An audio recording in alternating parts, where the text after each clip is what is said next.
Greet you all this morning in Jesus' precious name. It's a real blessing to be here with you all again. Let's go to the Lord in prayer. Our Father, we come before you this morning and we thank you again for your goodness and mercy. We just ask your blessing, Father, upon this time together. Lord, we ask that you would fill us with your Spirit, that you'd give us wisdom, Father, and Lord, that you'd help us be faithful to you. Lord, again, we just thank you for what you've shown us. Thank you for your mercy and goodness. Lord, help us to be faithful again. Again, we just thank you in Jesus' precious name. Amen. I want to open our Bibles to Matthew chapter 16.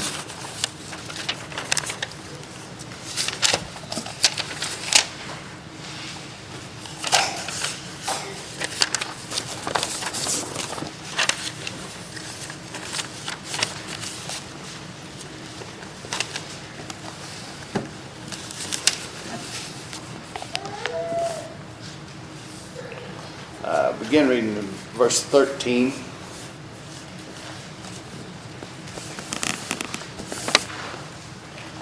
We'll basically talk a little about the church this morning, what it means, and its responsibility. And let's just begin reading here. Now, when Jesus came into the district of Caesarea Philippi, he was asking his disciples, "Who do people say that the Son of Man is?" They said, "Some say John the Baptist, and others Elijah, still others Jeremiah or one of the prophets." Just point out here that, here Jesus was asking the question to the disciples, "Who do people say that the Son of Man is?" And in verse 14 you get three different responses here. Men's opinions of, and that's the way it is with most everything. You ask what the church is, and you'll get all kinds of different opinions. Like they said, John the Baptist. He's the forerunner here. He's the one that it looks like. And the other said it's Elijah. Still others, Jeremiah, or one of the other prophets. They had just kind of whole list, and if you look at most churches, you see that a lot of times when you talk to people, they will have one thing that they put their focus on.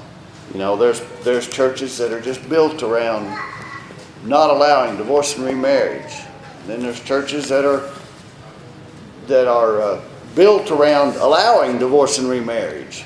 And then the next one, their focus is going to keep one day, or going to keep a Sabbath day, and so their draw together is that one thing. And then you have others, that focus around the history, where they came from, and their fellowship is around that, and they all kind of can agree to those things, but they're all different.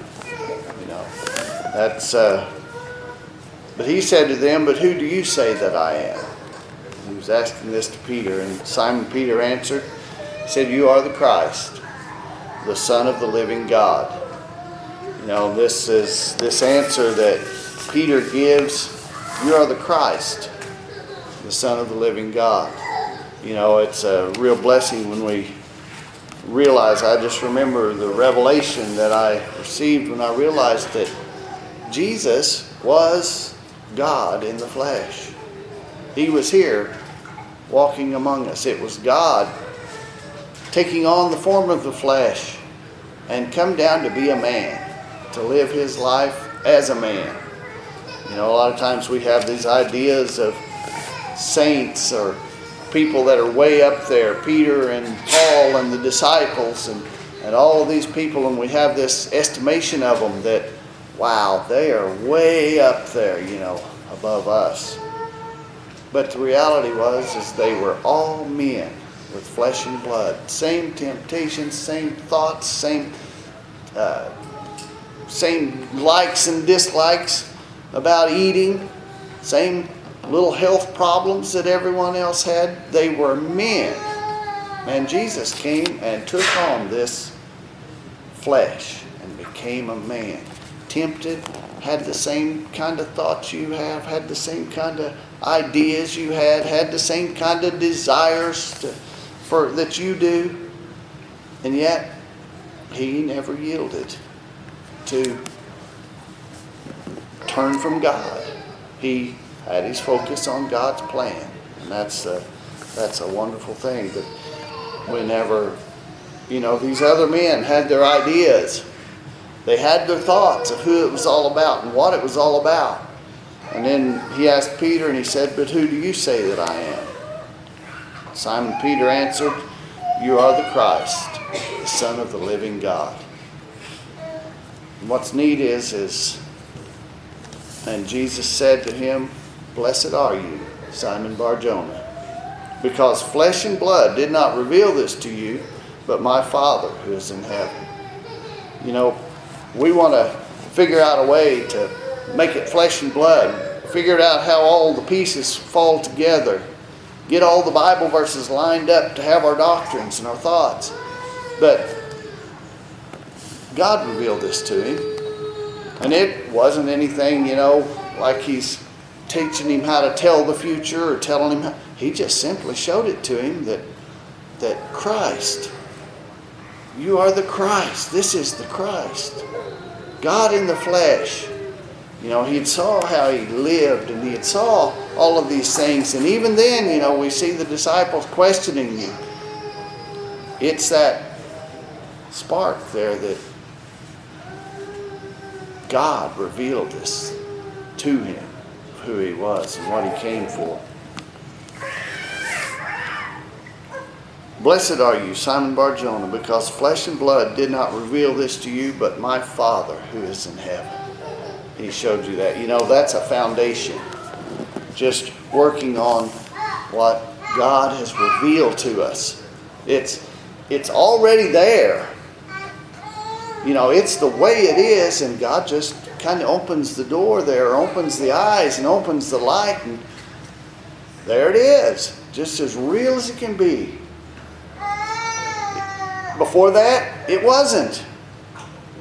It's there in the heavens. It's already, that's how it is. It's nothing new to God. It's only new whenever God opens it up and shows it to one man or one individual. It's the revelation, and he sees this thing. I've had people a couple of times during this week that just tell me something, and they've got a message, and God gave them this message, and they're going out and just telling that message, and well, I know God has told me to tell you this. I'm just sure of that. And that's all right. I listen to them, but I just told one of them, I said, well, I've been following the Bible and following the Lord for a long time, and now you're coming and telling me that what I've been doing is all wrong. And you just want me to just accept what you say right now because you had the courage to tell me that God told you this. And I said, it just don't really work that way. God reveals things to us. And then I said, just, you've told me your message, that's fine. I'm not going to condemn you for it.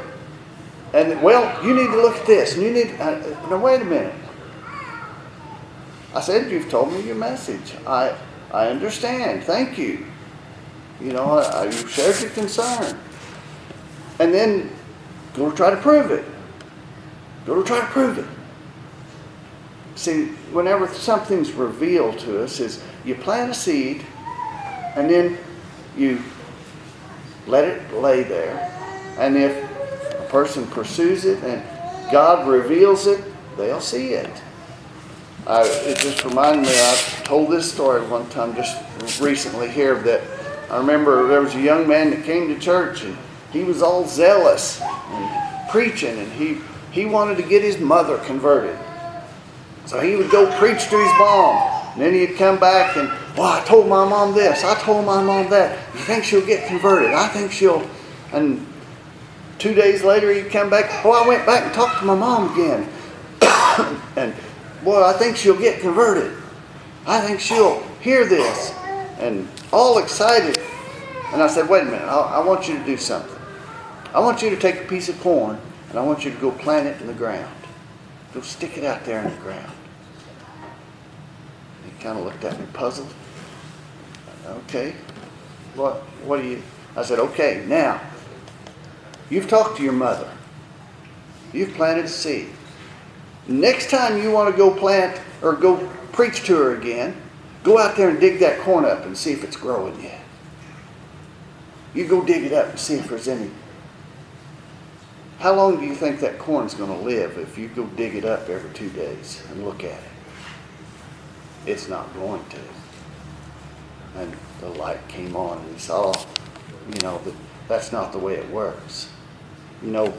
Preaching, people, it either kindles something in their heart and it opens a door for them to pursue, or you persuade them. And most of these people who saw John the Baptist and Jeremiah or one of the prophets or Elijah, they got convinced. Someone just persuaded them to believe something. And that's the way it is. Preaching is a mysterious thing. A lot of times people preach and they don't even realize they're preaching. God used donkeys to talk to men. And in this instance, the man was arguing with the donkey, not even realizing that God was speaking to him. God can use anything to convert people. God can use anything to set that little spark of light, that little revelation in someone's heart. And we know not how. We know not why. We don't understand it. But all it is just this little spark of revelation that, wow. A little seed's planted and light hits it and something begins to grow.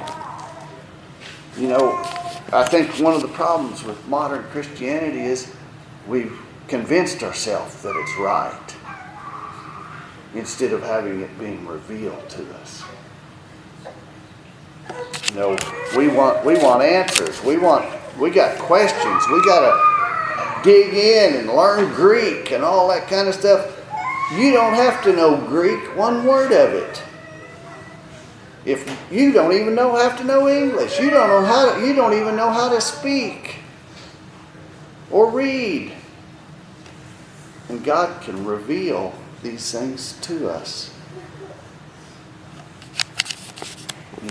They do match what He says. But it's that revelation. That's why I'm not big on just getting together and having Bible studies. Just studying and studying and studying. Because a lot of times we're just trying to learn how to convince somebody of something.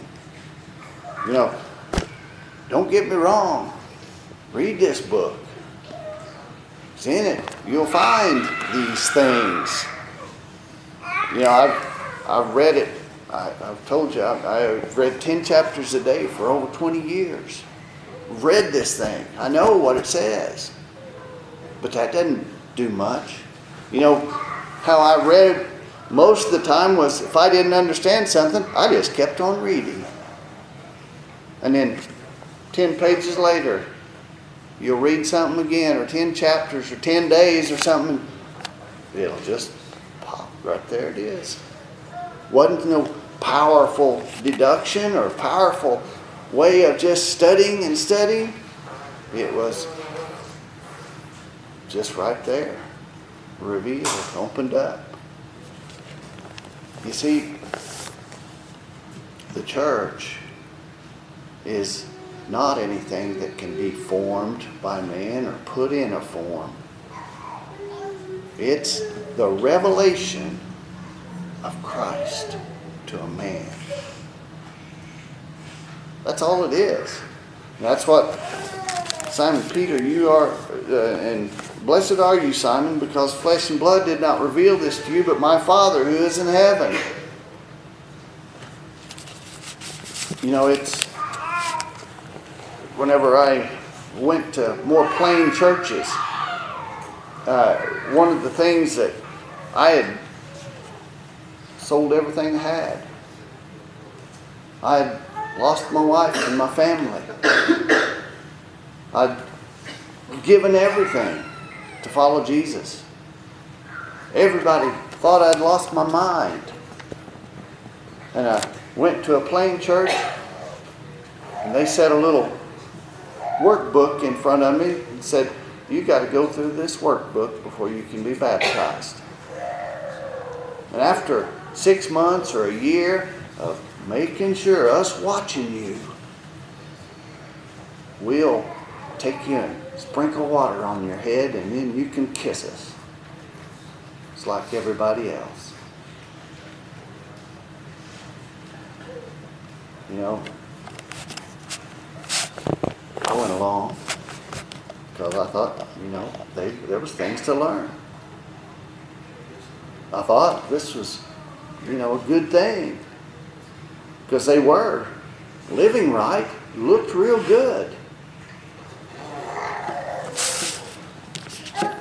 But I knew that isn't how I found Jesus. You know, I went to other groups and they said, well, here, you do this Bible course and then we can let you be a preacher. You go to school for a few years and then we'll let you be a preacher. You study real good and you learn all this and you learn Greek and you learn that, then you can be a preacher. That's not what makes people prophets. It's that little revelation that God gives us. That little spark. You know, that spark, sometimes in our lives, we look for that spark among other people and we try to put it into practice, and it's pretty easy for us to get sidetracked and try to put that thing in a box again. You know, like I've told before, I mean, I've spent 30-some years now trying to unlearn the Christianity that passes for Christianity. Trying to unlearn that just to stay in the simplicity of what it means to follow Jesus. You know, all these different denominations, thousands of different groups, all divided, all up against each other, won't fellowship one with another, won't commune with each other. And I'm not saying that everyone should. As many are as far from Christianity as you can get. But that confusion of denominationalism, that is dividism instead of unite. See, whenever you unite around that spark, that revelation of who Christ is and having a taste of who He is, when you reunite around that, you don't need all that stuff. Like I said, you know, whenever we started, when we got to the plain groups, we didn't have to have a rule to tell us you don't watch TV or you don't want to feed your children all the garbage that the world has to offer. We didn't want any of it. It was a battle sometimes getting past all that. You don't have to you don't have to go to class and have rules to keep you from listening and watching and doing all kinds of things that you don't want to do. You know, you can manufacture all of that. And it is one of the prophets. It's manufactured. You know, and that's what we've set out, that whenever we started this group, that we wanted a group of people who wanted to do this because they wanted to. They didn't want what the world has to offer. They just want to follow that revelation of Jesus Christ come in the flesh and wanted to live for Him, wanted to listen to what He said and do it. And then we've met people that come along and, oh yeah, that's great, that's great. And then just try to make rules out of these teachings and just come at it and just have the same attitude as every other group like this. Try to mix their form or mix their rules or mix their strictness into it. And lose that spark and lose following that spark. And Jesus said to him, "Blessed are you, because flesh and blood did not reveal this to you. Rules and regulations, tradition, all those things didn't reveal this to you, but my Father who is in heaven. I also say to you that you're Peter, and upon this rock I will build my church, and the gates of Hades will not overpower it." What's he talking about?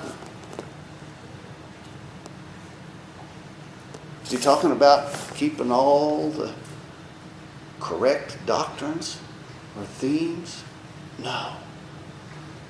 He's talking about, my Father revealed this to you. And upon this truth, this revelation of the Christ living in the flesh, I will build my church. And the gates of hell will not be able to stand against it. A lot of times we think of that, well, I'll be safe if I'm within there because the devil can't attack me. No, it doesn't say that. It says the gates of hell won't be able to stand against you. Because we got all the doctrines? Because we're trying to preserve something somebody did 400 years ago? No. Because we still dress like they did 400 years ago? No. Because we keep all the teachings of Jesus strictly. If anybody varies from them, we slap them upside the head spiritually. The thing that we have the holy kiss that we talk about. And it's a kiss of charity. And churches have turned that kiss into a kiss of judgment. If we can't kiss you, you're not with us. That's not what it's for. We have the communion. And it's among brethren. It's among the church. Not just our little group. But it's to the church in general. It wasn't to one denomination. So if someone can come along and live at peace with us and work with us and just be faithful. Just passing through, sometimes people come in and make professions. They're welcome to go along with communion. Someone just has that spark. We try to put flesh and blood in it and make sure I have a hand in what goes on in it. We create our own little rules and our own little, if you meet this criteria. The thing about it is we're turning ourselves, whenever we set that kind of standard, we're turning ourselves into gods, doing the judging. Jesus said, "What you've done to the least of these, my brethren, you've done it unto me." We offer, I told a man just this week, we might give communion to someone who's not worthy. That's not my call. That's theirs. Corinthians said, "Judge yourselves to see if you're worthy." There's another thing. We use this communion even to beat ourselves up. You know, if I ain't doing very good, we use it to punish ourselves, but that's not what it's for. When you examine yourselves, do I want this faith? I failed. Do I want this faith? Do I want to follow that spark? We take communion to be together with Christ. That's where our power is. That's where our strength is. We take it because we want to be united to Christ and the brethren, so that next week I can get up over this. You know, it's a serious thing to take it. And we ought to be following that revelation. We ought to be following these teachings, because that's the outside frame of what it says we're supposed to be. We want to keep those things. We want to maintain them, to pass them on. But because of the spark that they represent, not just the outward part of it. You know, there's people say, well, if you don't have these rules, you won't last. Well, the problem is, if we don't have that spark, I don't want to last. There's nothing there. If I don't have that revelation, I don't want a dead scarecrow representing Jesus. We've all got to have that. You know, it's so easy for us just to get caught up in just doing the outside things and then spend our life working so we can just go have fun. You know, we'll get through the work just so I get to go have some fun. You know, that problem is we see the big sins that can't go to heaven, but I'll just put it this way, it's the fun that'll get you. Because that's all the world wants is to go have a good time.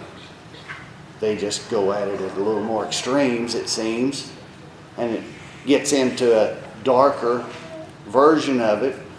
But if the goal is just to have a good time in this life, see what I can get out of it, that's all their goal is. And that's not a divine, inspired revelation. That's just doing what I have to do to get through. That's just being nice so I can go have a good time later. That's just doing my chores so I'll get some free time to go do what I want.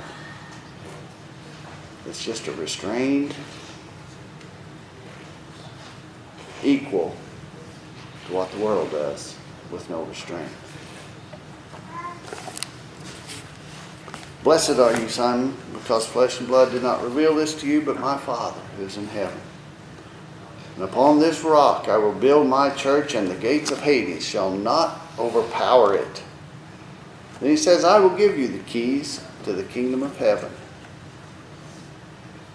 What are those keys?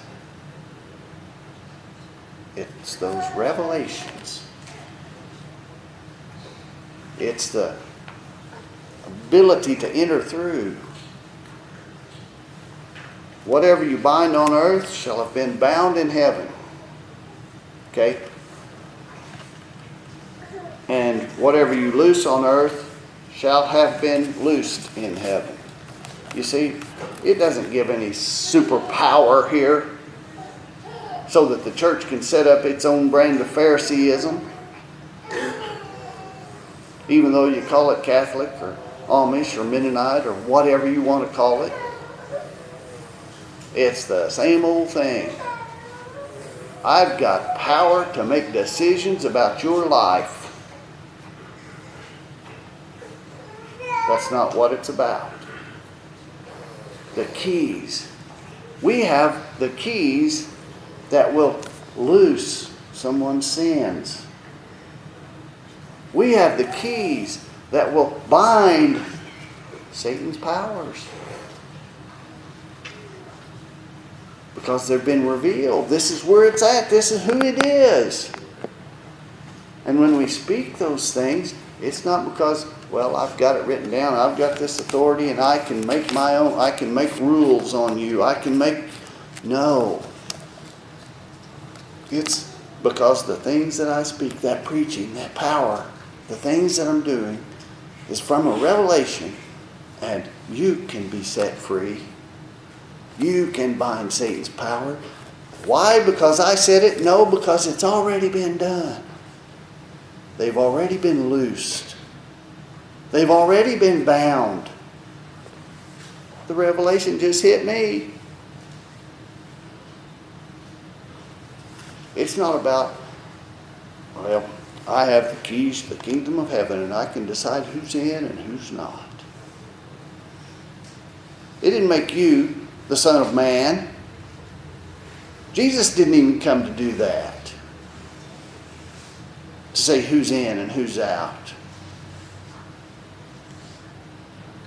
It's a revelation. What He's revealed to us is this glorious thing, that Christ has come into the flesh and that Satan has no power against this truth, this person. It's already, it's nothing that I create on heaven and then God, well, yeah, I got to agree with Him. I said I was going to. So now the church can decide that if you don't wear suspenders, you can't be a part of the church. That's not the authority that's given here. This authority is much, much greater. It's actually liberating hearts. It's actually binding Satan's power on people. Not just pretending that we're doing it by keeping all the outside just right. I will give you the keys of the kingdom of heaven. I will give you the keys to the kingdom of heaven. This revelation that God has given to you power in your own life. And then you get 2 or 3 gathered together that's had that same revelation, and boom, right there the church is.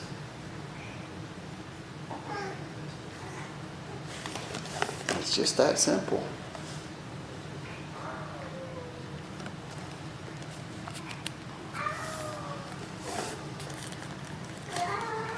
I will give you the keys to the kingdom of heaven, and whatever you bind on earth shall have been bound in heaven. It's something that's already done. It just got revealed to us. And God is not up there just waiting for us to understand that rules are the way to go. That strict membership in churches is the way to go. It's people who have seen that light and are following it. And part of that light is learning how to love one another. So that whenever we come together to meet, we may have a problem with somebody. Well, you have the key for you to get over that problem and not worry about somebody else. You have a key to bind that problem in yourself.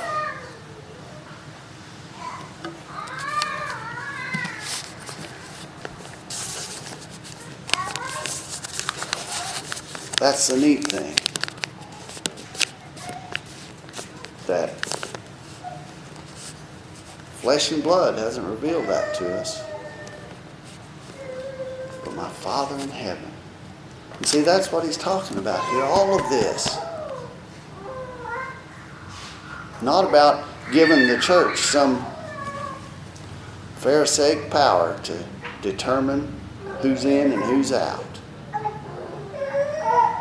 You know, we come along and it's just like everything else, everything that's failed throughout the centuries. People come along and try the same old thing and just think, well, I'm going to get it right this time. You know, you go through all the history of Christianity where all these things, that people were given power and control and they started squashing people. And in a few years, you know, somebody comes out and it starts all over again, and they do the same thing over and over again. It's like people who start trying to have communism or socialism where everybody's equal.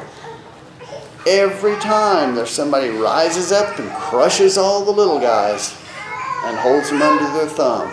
It's failed, it's failed, it's failed, it's failed, and then somebody else jumps up, but I'm going to do it better, and do the same old thing over and over again. And that's the way it's done through history in the church. And it's the same old thing over and over again. Jesus came to reveal himself to us, to all the world, to set us free. You know, it's amazing. You just set people free and it's amazing how they flourish. You plant a piece of corn in the ground and just water it once in a while and it's amazing how it grows. Then you start trying to mess with it. You may feel stronger, but you've messed up what's trying to grow. Christ came to set us free. He revealed that to us. That's part of his revelation, that he could come as a man and just live his life out in this world as an example to us to follow. May the Lord add his blessings.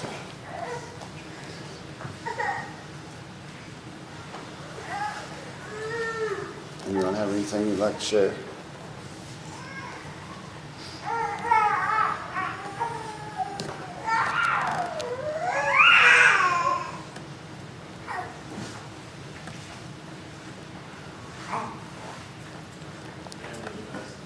Praise the Lord. Praise the Lord. All right, well, Lord willing, we'll meet back 6 o'clock this evening. God bless you.